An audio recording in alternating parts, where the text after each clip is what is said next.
बिस्मिल्लाहिर्रहमानिर्रहीम। मैं आरिफ उम्मीद भट्टी और आप देख रहे हैं GNN पे खबर है। आज हमारे साथ साबिर शाकर हैं, खसूसी तौर पर शिरकत करेंगे सुप्रीम कोर्ट बार के प्रेसिडेंट आबद ज़ुबैरी साहब, और दूसरे पार्ट में होंगे अली अफजल शाही साहब, पाकिस्तान तहरीक इंसाफ के रहनुमा। साबर साहब अस्सलाम वालेकुम। अस्सलाम सर। साबर साहब आपसे रनडाउन शेयर कर लेते हैं। आजकल तो वैसे ही शेर जंगलों में घरों में ही होते हैं। मुज़ाकरात नाकाम, अब सुप्रीम कोर्ट कोई एक्शन लेगी? हुकूमत अदलिया के खिलाफ कौन सा नया मंसूबा बना रही है? शहबाज शरीफ किस काम की इजाज़त लेने लंदन गए? किन्ने किन्ने जाना है लंदन? पाकिस्तान श्रीलंका से भी नीचे बजट कैसे पेश होगा? ये बताएं, जो मुज़ाकरात पाकिस्तान तहरीक और हुकूमत के दरमियान हुए थे, उसके अब अपनी रिपोर्ट पाकिस्तान तहरीक इंसाफ ने सुप्रीम कोर्ट करा ली है, और बज़ाहिर बादिउल नज़र में इलेक्शन नामुमकिन है 14 मई को, और सुप्रीम कोर्ट पार्टी भी बन गई है कि आप कौन होते हैं तारीख देने वाले।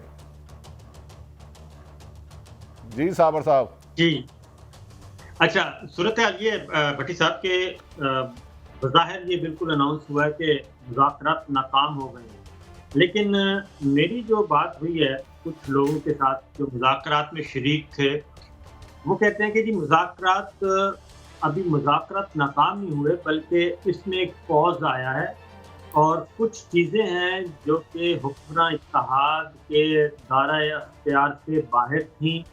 इसलिए जिस तरफ आपने इशारा किया कि नवाज शरीफ साहब और मरीम साहिबा, इनको कैसे राज़ी करना है, और उनको राज़ी करने के लिए शहबाज शरीफ साहब जो हैं वो लंदन पहुँचे हैं, और वो यहाँ पे नवाज शरीफ साहब को कुछ बातें बताएंगे और कुछ ऐसी बातें भी शेयर करेंगे जो कल एक मीटिंग हुई थी, उस मीटिंग की डिटेल्स भी वो उनके साथ बातचीत उनको बताएंगे। क्योंकि अभी जो चीज़ें सिर्फ एक मामले पे, वो है इलेक्शन कब करवाना है उस पे, और इलेक्शन से पहले क्योंकि नवाज शरीफ साहब ये चाहते हैं कि इलेक्शन से पहले उनकी वापसी यकीनी बनाई जाए, और उनकी वापसी न सिर्फ यकीनी बनाई जाए बल्कि वो जब वापस आएँ तो उनको इलेक्शन में भी हिस्सा लेने की इजाज़त दी जाए। ये वो पुलसरात है जो कि हल नहीं हो रहा। उसके लिए सुप्रीम कोर्ट और आला अदलिया से तो कुछ हो नहीं सकता। अब उसमें एक तरीका है कि पार्लिमान से कोई इस तरह का काम करवा लिया जाए, लेकिन उसके लिए भी एक लंबी तगदौ है। तो मामला यहाँ तक है, लेकिन इंतखाबात एक ही दिन करवाने के लिए, और सिर्फ एक महीने का फ़र्क है कि महीना कौन सा होना चाहिए, लेकिन बुनियादी बात है कि नवाज शरीफ साहब की वापसी और अच्छा साबिर, हमारे साथ सुप्रीम कोर्ट बार के सदर आबद ज़ुबैरी साहब। आबद साहब अस्सलाम वालेकुम। वालेकुम सलाम। जी भट्टी साहब। मोहतरम, आप जैसे साहिब इल्म तमाम कानूनदान फरमाते थे कि ये नामुमकिन है कि सुप्रीम कोर्ट के हुक्म के मुताबिक इलेक्शन ना हो। एतजाज़ एहसन साहब हों, आप हों, या दीगर जितने भी नामवर आइनी माहिर हैं, अब तो इलेक्शन कमीशन ने भी सुप्रीम कोर्ट को खत लिख दिया कि आप होते कौन है, अदालत को तारीख देकर इख्तियारात से तजावज़ किया है। तो 14 मई में इलेक्शन होते हुए नज़र भी नहीं आते। इलेक्शन कमीशन का ये ख़त है, तो अब क्या होगा अगर हुक्म अदूली होती है सुप्रीम कोर्ट की? बिस्मिल्लाहिर्रहमानिर्रहीम। पहली बात, आपने जो हमारी बात की, हम जब आपके प्रोग्राम्स में आते हैं, मैं हूँ, चौधरी साहब हों, एतजाज़ या और कोई वकील आता है, हम कानून और आइन की बात करते हैं। हम उसके हिसाब से कहते हैं कि जो एक हमारा आइन का पूरा ढांचा है, उसके अंदर सुप्रीम कोर्ट की एक हैसियत है, एक सुतून है, उसके जो हुक्म है वो आर्टिकल कॉन्स्टिट्यूशन हमें पाबंद करता है कि वो हम उसके पाबंद होंगे, जो भी वो हुक्म वो दें, उससे कोई इनहराफ नहीं कर सकता। इनहराफ करता है तो ये आइन शिकनी या कानून की और आइन की कानून की खिलाफ वर्जी होगी, जिसके लिए कंटेम्प्ट की प्रोसीडिंग्स हो सकती हैं। तो जब हम अपनी ओपिनियन देते हैं, हम कानून से, लेकिन हम किसी पर्सनल यहाँ जो कोई जो गवर्नमेंट है या उसके हम स्पोक्समैन नहीं बन के बैठते कि वो होंगे। हम तो आपसे बात करते हैं आइन और कानून की तशरीह करना अदालत का काम है। तो अदालत ने कह दिया कि पंजाब में 14 मई को इलेक्शन होने चाहिए। अब वो नहीं होते, वो उसका अपना तरीक़ाकार है। अगर अदालत की आप बात नहीं मानते, आपका सिस्टम कोलैप्स करेगा, क्योंकि एनर्की होगी। अगर हुकूमत वक्त या कोई भी इदारा सुप्रीम कोर्ट के या हाई कोर्ट के या किसी भी अदालत के हुक्म मानने से इनहराफ करे। तो ये इस तरह से इसकी बात है। तो हम ये ओपिनियन हमारी हम उस तरह से देते हैं। अब वो इलेक्शन नहीं कराते, उसके अपने कॉन्सिक्वेंसेज हैं, वो देख लेंगे जब वो वक्त आएगा, ये आने वाला है। उस पर अब सुप्रीम कोर्ट क्या करती है, वो किस तरह से करती है। अब जो आपने दूसरी बात की भट्टी साहब, आपने कहा कि जी इलेक्शन कमीशन ने भी ख़त लिख दिया। मुझे नहीं मालूम कि इलेक्शन कमीशन कोई सुप्रीम कोर्ट में ख़त लिख सकता है या इस तरह की हरकत कर सकते हैं। हो सकता है उन्होंने कोई एप्लीकेशन दी हो या रिव्यू की एप्लीकेशन दाखिल हो, उसके अंदर मुझे नहीं मालूम, ना मैंने देखी है ना शायद आपने देखी है। तो मुझे नहीं मालूम कि आपकी जो इन्फॉर्मेशन है कि ये उनको एक ख़त लिख दिया है सुप्रीम कोर्ट को। खतूत नहीं लिखे जाते, वो स्पीकर ने, आपने देखा था उन्होंने एक ख़त लिखा था अपने स्पीकर की हैसियत से। इलेक्शन कमीशन एक अगर फरीक था एक केस में, तो उसका तरीक़ाकार उन्होंने अगर किसी बात से या किसी फैसले से वो उनको तकलीफ है या समझते हैं फैसले का नजर सानी होनी चाहिए, मैं थोड़ा सा क्लियर कर दूं और कोर्ट उसको देख लेगी। मैं थोड़ा सा, एक तो आप तो यकीनन हम लोग आपको आईनी जहां मसला हो एज ए कानूनदान लेते हैं, सियासत से आपका कोई तल्लक नहीं, हमसे कोई गलती ना। उन्होंने रिव्यू की अपील की है, जबकि कुछ अर्सा पहले खुद ही कहा था कि हम 14 तारीख को इलेक्शन करवा सकते हैं, हमें हुकूमत इजाज़त दे, हमारे पास तमाम अख्तियार आते हैं। तो अब मैंने गुजारिश की है कि अगर 14 को इलेक्शन नहीं होते, जो बज़ाहिर बादुल नज़र में लग रहा है, फिर आप एज ए कानून सुप्रीम कोर्ट क्या कर सकती है? सुप्रीम कोर्ट देखिए सुप्रीम कोर्ट के पास जो इख्तियारात होते हैं वो आइन ने उनको दिए हुए हैं। चाहे वो पार्लियामेंट में खड़े होकर लोग उनकी बुराइयां करें, उनकी तजलील करें या किसी फंक्शन में करें, सुप्रीम कोर्ट ने आइन की तशरीह करनी है और कानून इंसाफ से फैसला करना है। उन्होंने फैसला ये करना है, उन्होंने देखना है कि उनका एक हुक्म था, उन्होंने 14 मई की तारीख दी। पहले उन्होंने एक फैसला किया जिसके अंदर सदर को इख्तियार दिया कि जी वो इंटरप्रिटेशन और कानून की कि सदर तारीख देंगे। उन्होंने एक तारीख दी जिसके उन्होंने इनहराफ किया। फिर वो दूसरी केसेस शुरू हुए, आपको मालूम है 4 अप्रैल को उसमें फैसला आ गया कि जी 14 मई तक फैसला कराएं, इलेक्शन कराएं। उन्होंने कहा कि जी हमें 2 चीज़ें आई, सिक्योरिटी और पैसे। फिर उसमें आपने देखा वो पैसे 21 अरब रुपए रिलीज़ नहीं हुए, सिक्योरिटी तक तो बात पहुंची नहीं है। अब उन्होंने अगर कोई रिव्यू डाला है तो देखना पड़ेगा, मेरी नज़र से नहीं गुजरा है किस ग्राउंड पे। क्या उन्होंने उस रिव्यू में लिखा है कि हमें पैसे नहीं दिए, सिक्योरिटी नहीं दी गई, इसलिए हम इलेक्शन नहीं करा सकते, या उन्होंने कहा है कि सुप्रीम कोर्ट, जो आप फरमा रहे थे कि सुप्रीम कोर्ट तारीख ही नहीं दे सकती, वो तारीख ही उन्होंने सुप्रीम कोर्ट कहा। हो सकता है उन्होंने ये बात की। तो ये रिव्यू जब कोर्ट के सामने आएगा तो उसके हिसाब से कोर्ट देख ली कि उसमें क्या करना है। अब मुझे नहीं मालूम सिर्फ 4 अप्रैल के ऑर्डर को उन्होंने चैलेंज किया है या रिव्यू डाला है उसका, या उससे पहले जो केस था जिसमें वो भी फरीक थे, जो 1 मार्च का फैसला, उसमें भी उन्होंने रिव्यू डाला। ये मेरी अभी इल्म में ये बात नहीं आई है अभी। सर देखिए, सुप्रीम कोर्ट के सदर पाकिस्तान ने दिया था। अब जो उन्होंने अदालत को इस्तदा किया, उन्होंने कहा सुप्रीम कोर्ट अदालत को इख्तियार देने की, अपनी तारीख देने की, अपनी गलती की इस्लाह करे। इस किस्म के लफ्ज़ हैं। तो इसीलिए जब मामला हो तो आईनी माहिरीन से रहनुमाई ली जाती है। जरा साबर आप बताएं, ये तो 14 मई वाला चैप्टर तो बाद में नजर देखिए रिव्यू देखिए भट्टी साहब, जो रिव्यू की स्कोप होता है उसमें कोर्ट को दिखाना होता है, या कोई पार्टी जो इस्तदा करती है कि नजर सानी की दरख्वास्त दाखिल करती है किसी फैसले के खिलाफ, तो उसमें वो कहती है कि जी कोई एरर हो गया है सुप्रीम कोर्ट से which is apparent on the face of the record. उनको ये दिखाना, उसमें री हेयरिंग नहीं होती है और ये अपील नहीं होती, इसका ये प्रोविज़न नहीं है। इसके बड़ा लिमिटेड स्कोप है। और आर्टिकल 188 जो है कॉन्स्टिट्यूशन का, वो एक पार्टी को हक देता है कि किसी फैसला जो सुप्रीम कोर्ट का है उसमें वो रिव्यू डाल सकते हैं। तो अब रिव्यू का स्कोप बड़ा लिमिटेड होता है। उन्होंने अगर ये कहा है कि सुप्रीम कोर्ट ने कोई तारीख दे के या 14 मई की तारीख दे के कोई कानून या आइन की उससे मावरा कोई बात की है या उसके बात नहीं बनती, तो वो उनको आके दिखाना होगा कि जी वो किस तरह से बात कर रहे हैं। लेकिन ये इसमें अगर उन्होंने दिए, हो सकता है कोर्ट मुड़ के कहे कि जी आप ठीक बात कह रहे हैं, या कोर्ट मुड़ के कहे कि जी आपने बिल्कुल गलत की, उसको डिसमिस कर दे। डिसमिस के सिचुएशन में कोर्ट का ओरिजिनल ऑर्डर स्टैंड करेगा, और उसके तहत अगर आपने वो बात नहीं मानी, 14 मई तक इलेक्शन नहीं होते, तो फिर कोर्ट अपनी कार्रवाई करेगी जो उनकी होती। क्योंकि मैं समझता हूं कि इलेक्शन कमीशन ने, with utmost respect and all the humility at my command, election commission ने तो आइन शिकनी बहुत अरसे पहले से शुरू कर दी थी। ये तो बाद की बातें आई कि जी वो पैसे नहीं है या वो सिक्योरिटी नहीं दी जा रही। तो अब ये देखना है कि इसके अंदर कौन कौन लोग हैं जिसने आइन शिकनी या आइन ये कोर्ट के ऑर्डर की खिलाफ वर्जी की, जिसके लिए कंटेम्प्ट की प्रोसीडिंग्स कोर्ट ले सकती है। जी अच्छा साबर साहब, गुजारिश है कि हमारे एक दोस्त हैं साबर शाकिर साहब, वो कह रहे थे ये नामुमकिन है 14 मई को इलेक्शन ना हो, सुप्रीम कोर्ट के हुक्म अदूली ना हो। तो मैंने उनसे गुजारिश की थी कि हुकूमत के फैसले से, गलती से मैं आगाह हूँ, उन्होंने कहा था तूफान आए, बारिश आए, आइन कहता है, सुप्रीम कोर्ट कहता है हमने इलेक्शन नहीं कराना। तो साबर शाकर साहब का ये अंदाजा तो गलत हो गया कि सुप्रीम कोर्ट का हुक्म मानने के वो पाबंद है और अदारे भी पाबंद हैं। साबर साहब, अब आप बताएं।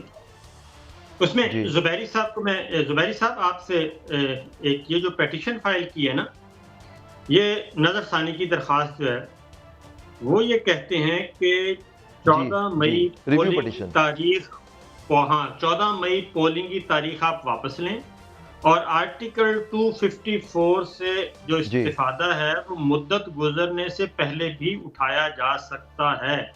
और उन्होंने हाजी सैफुल्लाह केस आर्टिकल का मिसाल दी है, तो उन्होंने आर्टिकल 254 को प्री मेच्योर इस्तेमाल किया और सुप्रीम कोर्ट के 11 रुकनी लार्जर बेंच का फैसला महफूज है, मौजूद है, जिसमें उन्होंने ये 4 माह आगे बढ़ाने की इजाज़त दी थी सुप्रीम कोर्ट के उस लार्जर बेंच ने।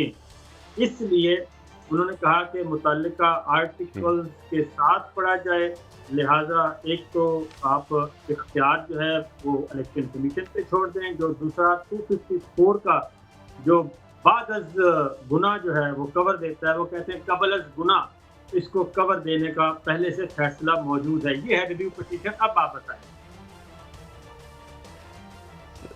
साबिर साहब, आपने बड़ी अच्छी बात की। देखिए, हाजी सैफुल्लाह के बिल्कुल जो फैक्ट्स थे वो बिल्कुल मुख्तलिफ थे।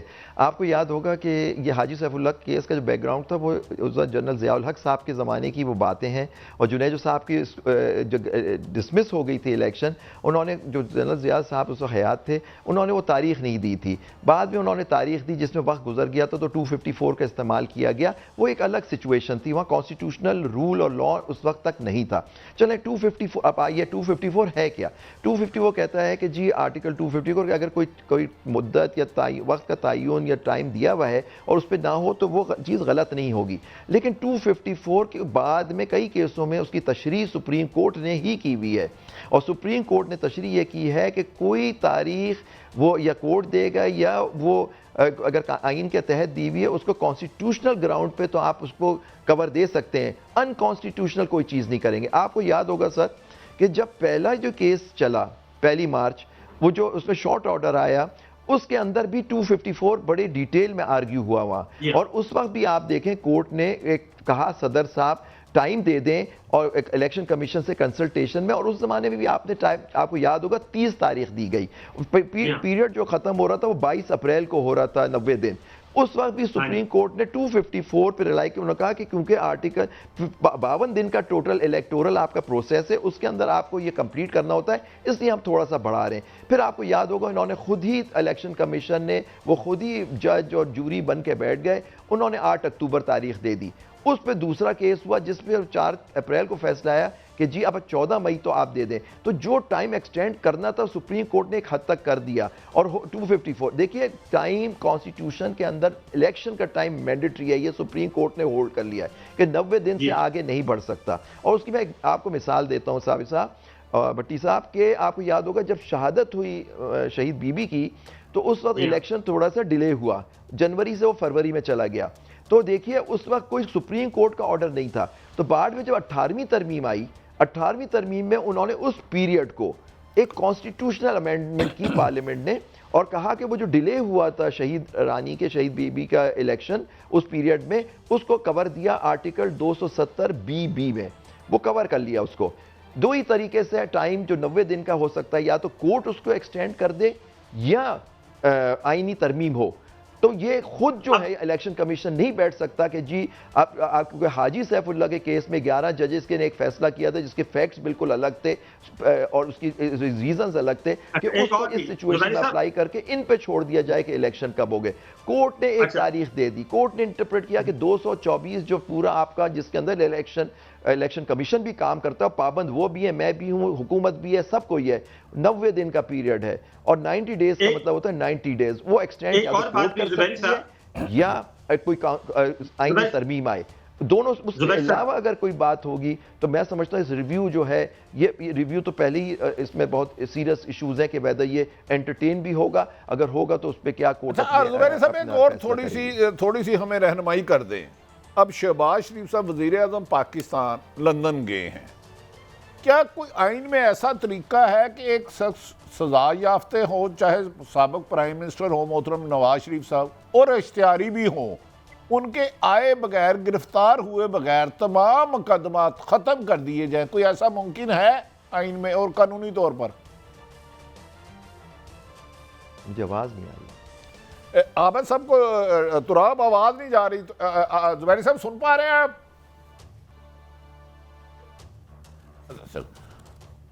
अच्छा साबिर साहब, मुझे ये बताएं, आपने भी अदालत कवर की, कोर्ट को कवर किया, एक शख्स जिसे सुप्रीम कोर्ट या नैब कोर्ट सजा देती है, इश्तिहारी हो जाते हैं, सजा याफ्ता हैं, कोई ऐसा अख्तियार है हुकूमत के बगैर आए उनकी तमाम सजाएं माफ़ कर दी जाए और कोई कानूनी कार्रवाई ना हो? क्या कानून इसकी इजाज़त देता है? क्योंकि मुस्लिम लीग नून के रहनुमा तो कह रहे हैं हमें लेवल फील्डिंग चाहिए, एक शर्त पे पहले नवाज शरीफ के सारे केस ख़त्म करो और सजा देने वाले उनसे माफ़ी मांगे। अब माफ़ी कौन कौन मांगेगा और क्या ये केस ख़त्म हो सकते हैं? यही तो मसला है भट्टी साहब के केस ख़त्म नहीं हो पा रहे। जो मुज़ाकरात रुके हैं वो मुज़ाकरात भी इसी वजह से रुके हुए हैं कि नवाज शरीफ साहब की वापसी कैसे होगी। असल प्रॉब्लम ये है कि नवाज शरीफ साहब को वापस कैसे लाना है, उनकी सजाएं कैसे ख़त्म करनी है, क्योंकि ये पहला मौका है कि अदलिया अपने कंधे देने के लिए तैयार नहीं है कि वो इस पॉलिटिकल इंजीनियरिंग में, इस रिजीम चेंज में, इस मैनूवरिंग में वो अपने कंधे दे और अपने फैसलों को वो तब्दील करे। एक ड्राइंग रूम में बैठकर जो एक खुफिया मुआहदे किए गए थे गिव एंड टेक के, उन मुआहदों की तस्दीक और तौसीक सुप्रीम कोर्ट से करवाने की जो कोशिश कर रहे हैं। सुप्रीम कोर्ट और आला अदलिया उन फैसलों की, उन ड्राइंग रूम में बैठ के जो गिटमिट की गई थी उसकी तौसीक नहीं कर रही। ये है बुनियादी मसला। जहाँ जुबैरी साहब आप मुझे सुन पा रहे हैं? साबिर साहब, जुबैरी साहब की भी इस मसले में राय ले लेते हैं, ज़्यादा यकीनन मौजूद। जुबैरी साहब सुन पा रहे हैं आप? सर आप मुझे आपको सवाल दोहराना पड़ेगा, पहले आपकी आवाज़ मुझे नहीं आ रही। मैं यही अर्ज कर रहा हूँ, क्या जिस शख्स को, चाहे वो साबिक सुप्रीम कोर्ट के प्राइम मिनिस्टर हो, उन्हें सुप्रीम कोर्ट और नैब ने सजाएं दी हो और इश्तिहारी हो और बैरून मुल्क गए हो 4 साल कबल, पाकिस्तान आए बगैर तमाम मुकदमात उनके ख़त्म हो सकते हैं? क्या आइन में इस चीज़ की गुंजाइश है, बगैर गिरफ्तारी के, बगैर किसी बात के? नहीं सर, पहले देखिए, अगर कोई आदमी कोई कोर्ट से मफरूर हो जाए या कोई मफरूर होता है, उसको पहले आके सरेंडर करना पड़ता है। वो सरेंडर करेगा अपनी, अगर उनकी कन्विक्शन हुई भी है तो वो अपनी सज़ा करेंगे, अनलेस वो सज़ा कोई कॉम्पिटेंट कोर्ट उसको सस्पेंड कर दे या उनको कोई बेल दे दे। उसके बगैर तो नहीं होता। कोई आदमी इस तरह से कोई आइनी तरमीम करके कोर्टों के फैसले या अगर इस तरह से ख़त्म नहीं किए जा सकते, क्योंकि ये एक कोर्ट, एक कॉम्पिटेंट कोर्ट ने उनको अगर किसी को सज़ा दी भी होती है तो उसका तरीका होता है उसकी अपील करें। आप फरमा रहे हैं ख़त्म नहीं कर सकते, करना चाहे आप फरमा रहे हैं ख़त्म नहीं कर सकते, वुज़रा कह रहे हैं पहले माफ़ी मांगे, नवाज शरीफ खत्म करे, कोर्ट ही करेगी जी। तो शाहिद हकार अब्बासी साहब क्या फरमा रहे हैं, ज़रा ये सुनिए तो फिर मैं आपकी राय लेता हूँ। सुप्रीम कोर्ट ने हाउस का रिकॉर्ड मांगा है। अगर ये बात दुरुस्त है, हाउस का रिकॉर्ड इस हाउस की प्रॉपर्टी होता है और स्पीकर साहब हमसे पूछे बगैर ये रिकॉर्ड नहीं दे सकते। अगर आपसे मांगा गया है, आप हाउस से पूछें कि मुझे इजाजत है रिकॉर्ड देने की या नहीं है। और मेरी गुजारिश ये होगी कि आप एक कमेटी ऑफ द हाउस बनाएं जो इस मामले को डिबेट करे और यहाँ पर चीफ जस्टिस साहब को बुलाया जाए और वो ये बताएं कि क्यों उन्होंने ये रिकॉर्ड मांगा है, किस मकसद के लिए मांगा है। ये कोई छोटा मोटा मामला नहीं है। आबद जुबैरी साहब, आपने सुना, उन्होंने कहा हाउस से रिकॉर्ड मांगा है तो स्पीकर साहब ना दें, हाउस से इजाजत रहे और सुप्रीम कोर्ट के चीफ जस्टिस को तलब किया जाए कि आपने ये रिकॉर्ड क्यों मांगा है। क्या ये बात शाहिद हकार अब्बासी साहब की दुरुस्त है? सर बिल्कुल, देखिए मैं उनकी बड़ी इज्जत करता हूँ, मुझे बड़ा अफसोस हुआ जो बात सुनी। मैं क्या कह सकता हूँ कि वो ऐसे इतने मोतबर आदमी इस तरह की बात कर रहे हैं। वो बेहतर समझते होंगे जो उन्होंने कहा, लेकिन मेरे हिसाब से कोर्ट के पास पूरे इख्तियारात हैं अंडर द कॉन्स्टिट्यूशन कि वो अब रिकॉर्ड मांगे। दूसरी बात है, रिकॉर्ड जो होता है वो 19A की पैसी फंडामेंटल राइट टू इन्फॉर्मेशन और ये सारा रिकॉर्ड है, कोई समन, और कोर्ट के ऑर्डर पे रिकॉर्ड समन क्या किया गया है? रिकॉर्ड ये समन किया गया है कि जो अगर ये बात कर रहे हैं आप, वो बिल जो था उसके खिलाफ जो केस चल रहा है, वो जो अब एक्ट बन गया है, नोटिफाई हो गया 21 तारीख को, अगर उसके सिलसिले का रिकॉर्ड की बात की जा रही है तो कोर्ट कैन सी कि जी कि आपने एक एक्ट किया जिसको एक डिबेट हो रहा है एक्ट पे कि वो कॉन्स्टिट्यूशनल है या नहीं है, पार्लियामेंट को इख्तियार था उसको पास करने का या नहीं था, तो इसके लिए अगर रिकॉर्ड मांगा जा रहा है उनकी प्रोसीडिंग्स का, तो वो कोई प्रिविलेज रिकॉर्ड थोड़ी है। और कोर्ट के ऊपर प्रिविलेज, और देखें बात ऐसे प्रिविलेज डॉक्यूमेंट्स भी होते हैं, जब कोर्ट उसे समन करती है तो वो भी कोर्ट में लाते हैं, वो बंद लिफाफे में दिए जाते हैं, और रिक्वेस्ट कोर्ट से इस्तदा ये की जाती है कि जो इसको पब्लिक में ना देखें, आप चेंबर में प्राइवेटली इसको देख के फिर हमें सील्ड एनवेलप में ही वो रख दें, तो ये प्रिविलेज डॉक्यूमेंट्स भी कोर्ट देख सकती है। तो ये तो एक आपकी पार्लियामान का एक प्रोसीडिंग्स का रिकॉर्ड है जो कोर्ट ने समन किया है जस्ट टू सी, मेरे ख्याल से अगर उसकी बात कर रहे हैं कि ये पार्लियामेंट में ये लॉ किस तरह से पास हुआ या बिल किस तरह से पास हुआ, तो ये जो बात कहना कि जी आप हमसे परमिशन लें तो फिर हमसे लें, विद अटमोस्ट रिस्पेक्ट, इसकी कोई लीगल स्टैंडिंग नहीं है। नहीं, इसमें एक सवाल, इसके बाद आप सिर्फ ये बता दें, parliament chief justice of Pakistan को तलब कर सकती है कि नहीं? बिल्कुल नहीं कर सकती। इसी किस लॉ, किस कानून, किस आइन के प्रोविजन के तहत? देखिए, पार्लियामान हो गई, कोर्ट हो गई या गवर्नमेंट हो गई, वो तीनों एक्ट करते हैं अंडर दी कॉन्स्टिट्यूशन।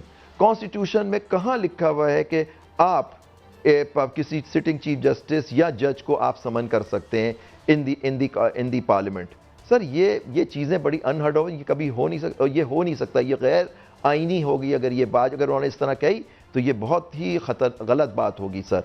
और मैं समझता हूँ पार्लियामान जो इसकी मुकन्ना है, हम उसकी सब एहतराम और इज़्ज़त करते हैं, उनको सोचना चाहिए कि तकरीर करना, अपने रूल्स देखें, अपना आइन देखें, उसके बाद ये बातें करें। देखें, तकरीर करना, जुडिशरी पर रोज़ आप हमले करते हैं, आर्टिकल 68 की तो रोज़ वायलेशन होती है। आप जानते हैं जज, कंडक्ट ऑफ द जज या उसकी प्रोसीडिंग आप डिबेट नहीं कर सकते पार्लियामेंट के अंदर, येट हम रोज़ देखते हैं कि किस तरह से होती है। और मैं आपको एक बात बताऊँ भट्टी साहब, एक बात बताऊँ, जो आज तकारीर होती है, मैं एक जजमेंट का आपको हवाला देता हूँ, वक्त मिले तो देख लीजिएगा।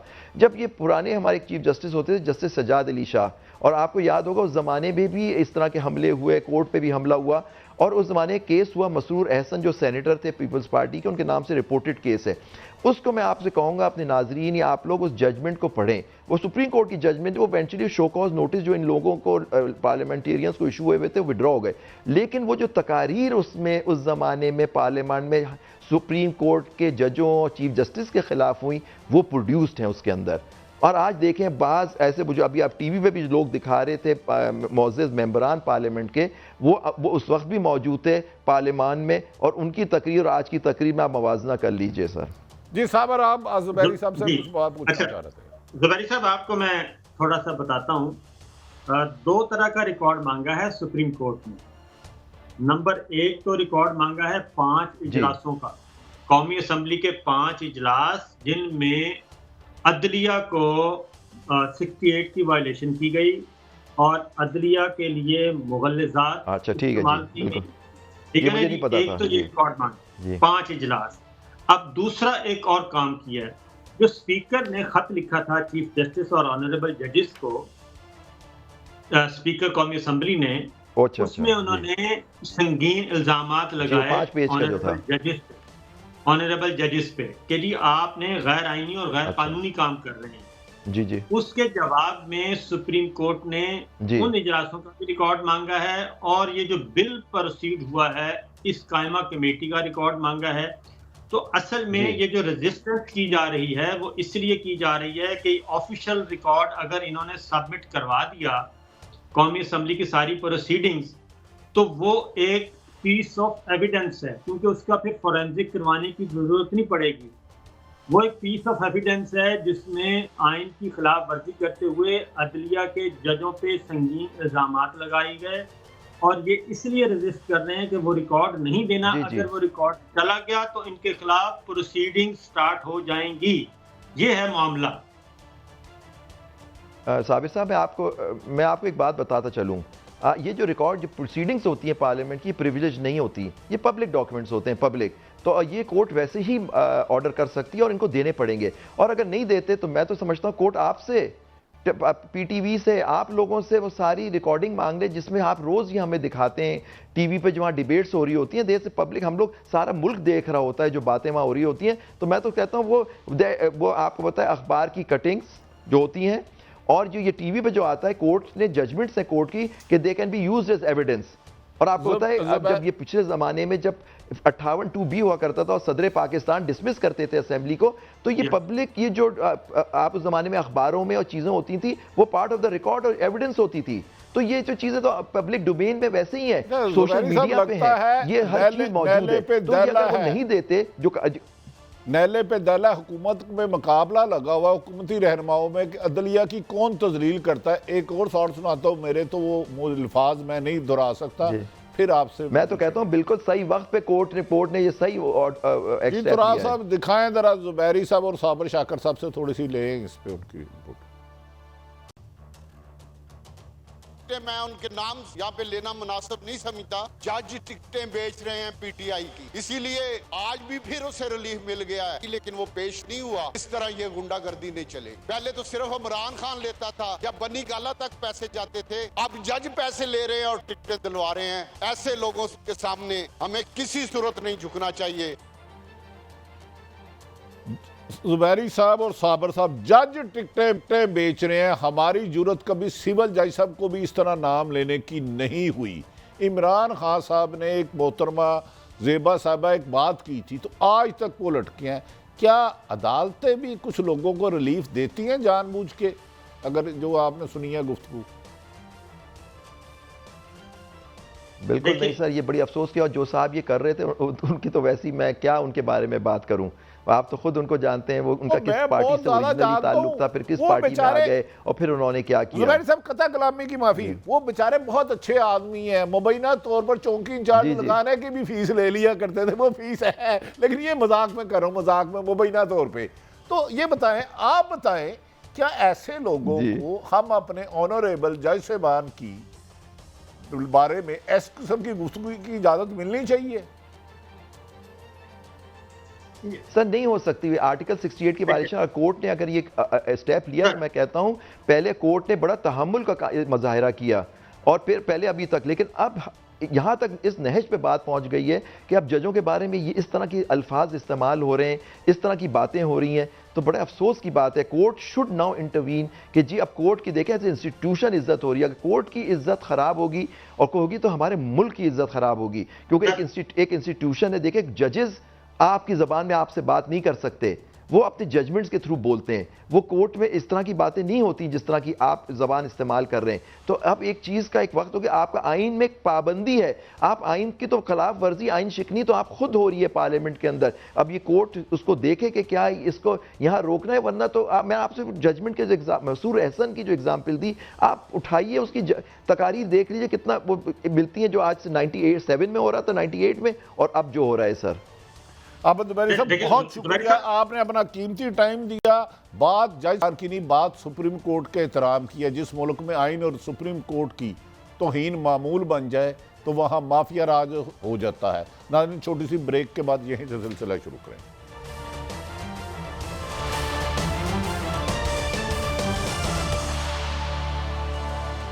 वेलकम बैक नाज़रीन, ब्रेक के बाद हमें ज्वाइन किया पाकिस्तान तहरीक-ए-इंसाफ के सीनियर रहनुमा साबिक वजीर है अली अफजल साई साहब। अली अफजल साहब, अस्सलाम वालेकुम।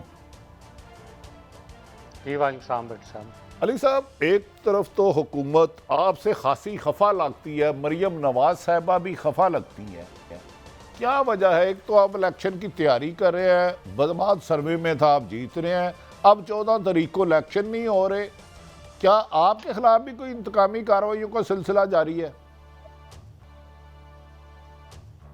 भट्टी साहब, मियाँ मोहम्मद बख्श साहब फरमाते हैं कि ਲੱਖਾਂ बेर बेरी ਨੂੰ लगदे ते झड़ ਜਾਂਦੇ ने कच्चे, ओहो रहंदे नाल मोहम्मद जेड़े खांदे वट्टे।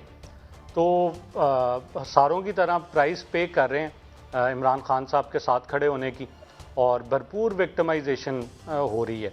और मैं नहीं समझता कि ये पीडीएम की हुकूमत की ये हैसियत है कि जिस तरह से इंतकामी कार्रवाइयाँ ये कर रहे हैं, ये पीछे से इनको थपकी मिली हुई है। मेरा आप कंडक्ट देखें, मैंने पहले इस पे डिटेल्ड प्रोग्राम्स भी किए, उसमें भी अपना मौक़िफ़ दिया। जो फैसलाबाद के लोग जानते हैं, जो मुझे जानते हैं, जो मेरी वजारत के हवाले से मुझे जानते हैं, वो अल्हम्दुलिल्लाह इस बात की गवाही देंगे कि मैं एक टैडी पैसे का रवादार नहीं।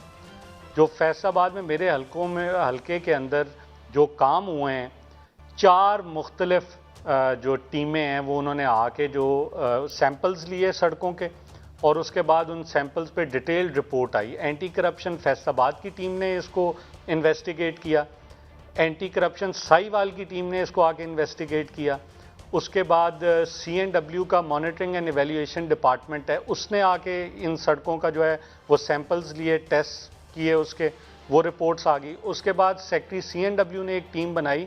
सो ये 4 टीम्स ने आके ये गवाही दी कि इस हलके में जो तरक्याती काम हुए हैं वो 100% मेयारी काम हुए हैं। सो कहने का मकसद ये है कि हालांकि अगर मैं एक वज़ीर हूँ पूरे सूबे का, और अगर मेरे होते हुए कोई सड़क जो है उसमें कोई कमी बेशी भी रह जाए, तो उसका ये मतलब तो नहीं कि मैं डिसऑनेस्ट हूँ या करप्ट हूँ, लेकिन मैं समझता हूँ कि अल्लाह की ज़ात ने मुझे यहाँ पे भी सुरखरू किया। और अब उसके बाद किया क्या जा रहा है कि एंटी करप्शन की जो टीम है वो ठेकेदारों को बुला लेती है, CNW के मुलाजमीन को बुला लेती है, और उनको घंटा घंटा बिठाई रखते हैं और इनको ज़दोकोप कर रहे हैं, धमकियाँ दे रहे हैं कि अली अफजल शाही के ख़िलाफ़ बयान दे दो। सो बहरहाल ये प्राइस है जो ऑनेस्टी की हम पे कर रहे हैं, और एक असूल के साथ, एक नज़रिए के साथ खड़े होने की पे कर रहे हैं। सो कोई ना पशेमानी है और ना ही इस पे कोई अफसोस है। इंशाल्लाह इसी तरह से खड़े रहेंगे। साहिब से सवाल कर सकते हैं इन्हें एंटी करप्शन, मेरी इतला है कि स्पेशली उन्हें इंस्ट्रक्शन दी गई है एंटी करप्शन को कि अली अफजल शाही हमें गिरफ्तार चाहिए, केस बने ना बने, मुबैना तौर पर ये इतला है। आप जरा थोड़ी सी इनसे बात करें।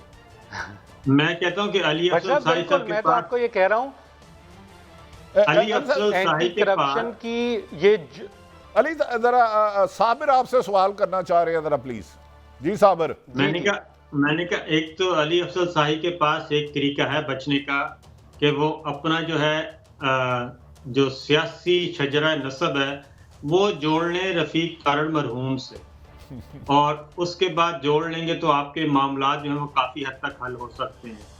क्योंकि आप इस वक्त एंटी क्लॉक चल रहे हैं, इसलिए आपको ये वट्टे भी आएंगे और आप उन बेरों में शामिल होंगे जिनको वट्टे पड़ने हैं। साबिर साहब, आपने बिल्कुल ठीक बात की।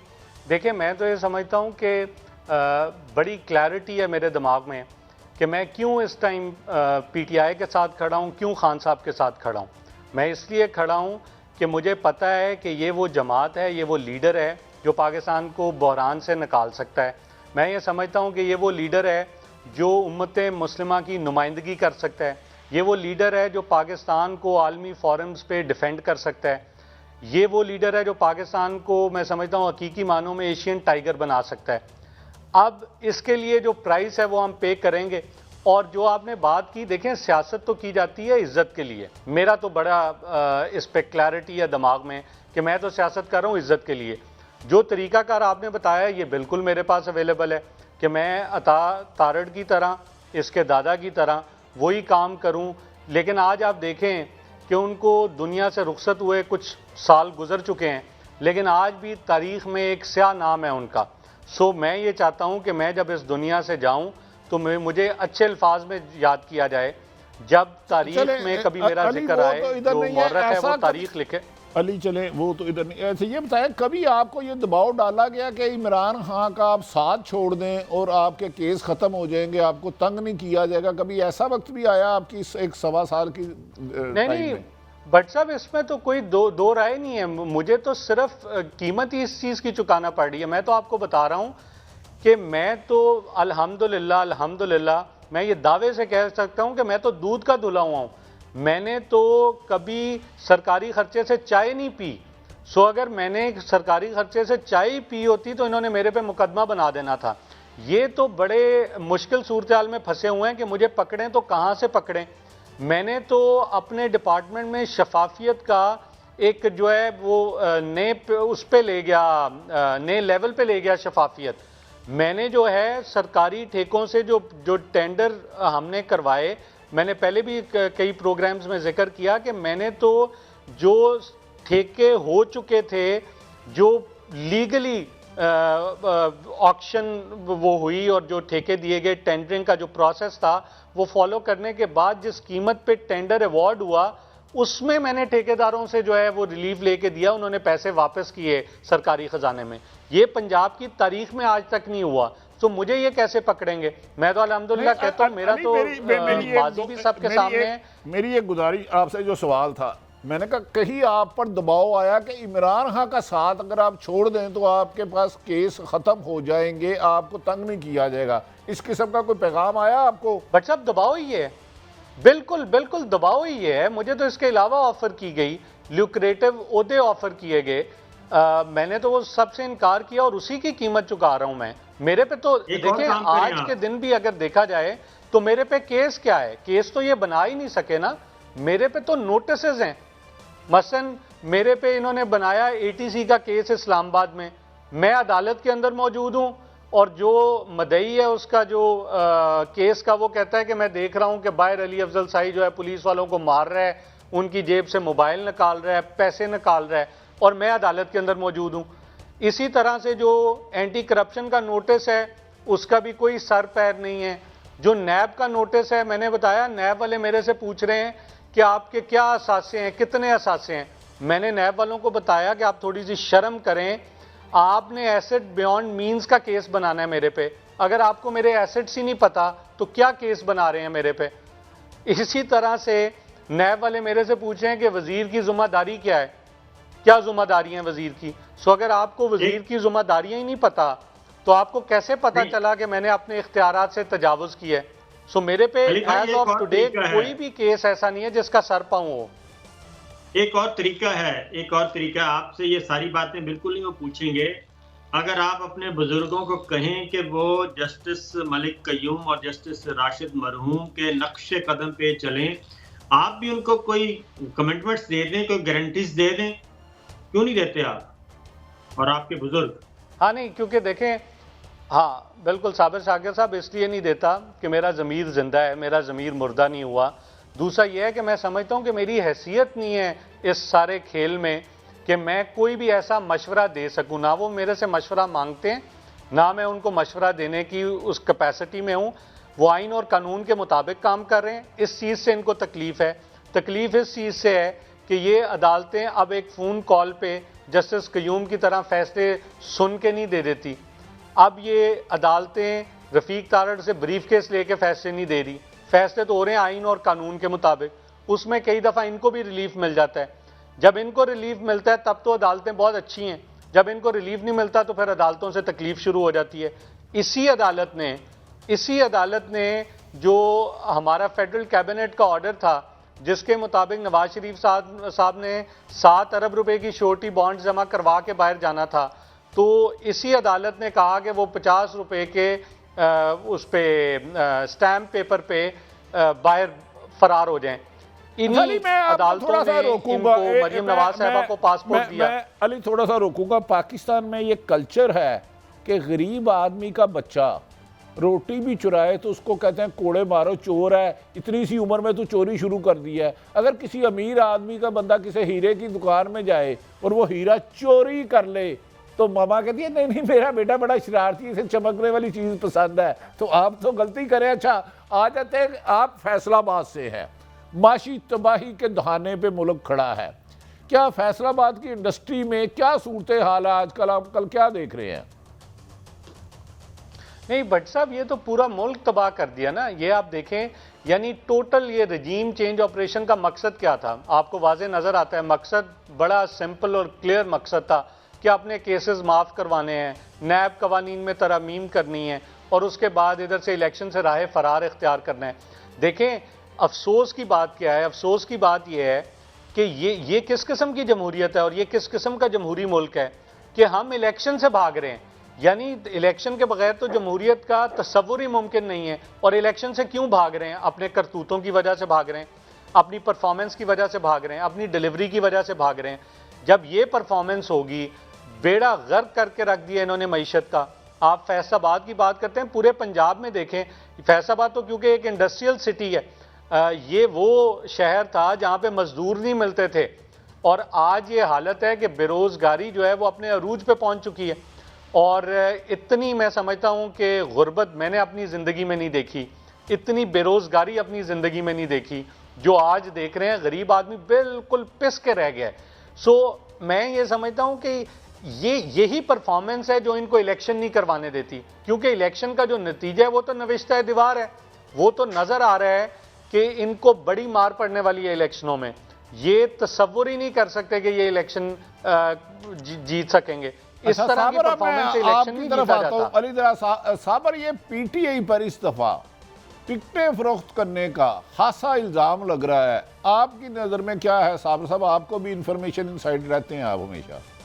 असल में ये मसला टिकटों की फरोख्त का नहीं है भट्टी साहब, ये सारा जो टिकटें थी, ये जितने भी उम्मीदवार हैं, उम्मीदवार नहीं मिल रहे मुस्लिम लीग नवाज को, और हालांकि पहले इनका टिकट जो है वो हाथों हाथ जाता था, और वो सारे का सारा ये पॉलिटिकल कैपिटल का रोना नहीं रो रहे कि हमारा पॉलिटिकल कैपिटल ज़ाया हो गया, नहीं, ये असल कैपिटल की बात कर रहे हैं। जब आपको टिकट होल्डर नहीं मिलता तो आपको फंड नहीं आएंगे, पार्टी फंड। पहले यही टिकटें हैं मुस्लिम लीग नवाज की का रेट होता था और भावबंद खुलते थे, और उसके बाद एक लंबी लाइन लगी होती थी।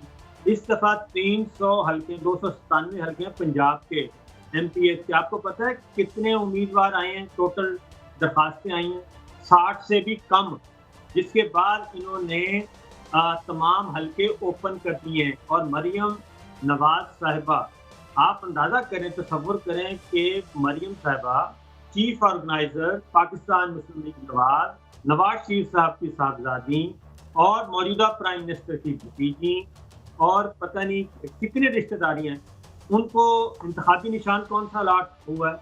वो शेर के निशान पे नहीं लड़ रही, वो तनूर के निशान पे लड़ रही हैं।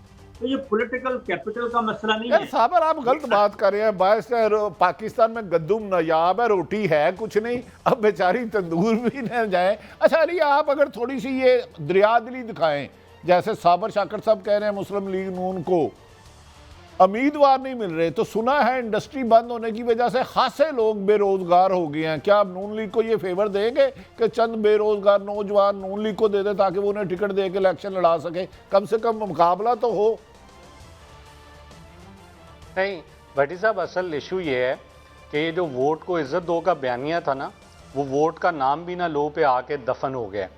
अब हो ये रहा है कि जो साबिर शाकिर साहब ने बात की, ये बिल्कुल ये फैक्ट है कि आप देखें PTI के पास ये जो इल्ज़ामात का भी आपने जिक्र किया, ये क्यों लग रहे हैं? अब एक सीट पे 10-10 एस्पिरेंट्स हैं जो टिकट हासिल करना चाहते हैं, तो साफ जाहिर है जब वो नहीं मिलेगा, एक को टिकट मिलेगा, 9 लोग जो हैं वो मायूस होंगे, फिर कोई बात करेगा, कोई करप्शन की बात करेगा, कोई किसी पे इल्ज़ाम लगाएगा, कोई नाराज़ हो जाएगा, कोई आपके साथ रहेगा। अब नून लीग की तो हालत ये है कि यहाँ पे वाक़यातन शहर में उम्मीदवार नहीं मिल रहे इनको, और अब तो ये मैं पहली दफ़ा देख रहा हूँ, आपका मेरे से ज़्यादा तजर्बा है, कि नॉर्मली ये होता था कि लोगों की सेकंड चॉइस नून लीग होती थी, या मतलब जो भी दूसरी पार्टी है, अगर पहले नंबर पे नून लीग किसी ज़माने में थी तो फिर सेकंड चॉइस जो है वो पीपल्स पार्टी होती थी, या इसी तरह से कोई भी जो मेन स्ट्रीम पार्टी है वो सेकंड ऑप्शन होती थी। अब तो नून लीग सेकंड थर्ड ऑप्शन भी नहीं लग रही। जो लोग जिनको PTI का नहीं मिल रहा, या वो PTI के उम्मीदवार के साथ खड़े होंगे, या फिर वो कोई आजाद हैसियत में इलेक्शन लड़ेगा। अली, मेरी इत्तला है कि मरियम नवाज साहिबा आपके मुकाबले में, अली अफजल शाही के मुकाबले में फैसलाबाद से इलेक्शन लड़ना चाह रहे हैं, क्या आप उनका मुकाबला कर पाएंगे? वो तो बड़े सख्त मिजाज की हैं और बड़े अदारों को भी धमकियां दे देती हैं। भट्टी साहब देखें, ये इज्जत और जिल्लत अल्लाह के हाथ में है, और मैं समझता हूँ ये हार जीत भी अल्लाह के हाथ में है। सो हमने तो हमेशा तकिया ना कोई दुनियावी किसी चीज़ पे किया है, तकिया तो हमेशा अल्लाह की ज़ात पे किया है। मैं समझता हूँ कि अल्लाह की ज़ात ने मुझे मेरी औकात और मेरी हैसियत से ज़्यादा इज्जत दी है, तो जो मर्जी आ जाए मेरे मुकाबले पे, मैं पूरी तरीके से मरियम नवाज का मुकाबला करेंगे, ये आप टीवी पे भरोसा करते हुए ये कह सकता हूँ। आप मरियम का मुकाबला करेंगे? मोहतरमा मरियम नवाज साहब का आप टीवी पे ऑन एयर है इस वक्त। हाँ बट साहब, मैं बिल्कुल भरपूर करूंगा, मेरी तरफ से आप नवाज शरीफ साहब को ले आए, मैं तब भी भरपूर मुकाबला करूंगा। साबर साहब, मैंने आपको कहा सेकंड हमने तो तकिया ही अल्लाह की जात पे किया है। बहुत साबर साहब 30 सेकंड, आप क्या फ्यूचर देख रहे हैं पाकिस्तान की पॉलिटिक्स का, और जो अदलिया से महादराई हो रही है? अदलिया जीतेगी, उसमें कोई शक ही नहीं है। और ये वो अदलिया नहीं है जो इनके काबू में आ जाएगी। जो असल में मसला ये है कि अगर ये बहुत मसल दिखा रहे थे, चोरी सीना जोरी हर चीज़, अब चीफ जस्टिस साहब को खत भी लिख दिया, ऑनरेबल जजेस को भी लिख दिया, तो अब सुप्रीम कोर्ट ने रिकॉर्ड ही तो मांगा है, इजलासों की कार्रवाई मांगी है, तो वो रिकॉर्ड अब दे दें। अगर वाकईतन ये इतने बाहिम्मत हैं और दलेर हैं तो रिकॉर्ड दे दें जिसमें जजेस को बुरा भला कहा गया है और जिस तरीके से चंद अरकान ने बैठ के सुप्रीम कोर्ट पे कब्जा करने का वो बिल पास किया अच्छा है। साबर, तो सारे का सारा और रिकॉर्ड साबर आपका बहुत शुक्रिया, अली अफजल साहब का भी बहुत शुक्रिया। नाज़रीन, पाकिस्तान में जो भी हो, जमहूरियत तो आइन रहना चाहिए और इंसाफ रहना चाहिए। रूल ऑफ लॉ के बगैर माशरा जंगल बन जाता है। ज़िंदगी रही तो कल मुलाकात होगी। पाकिस्तान जिंदाबाद।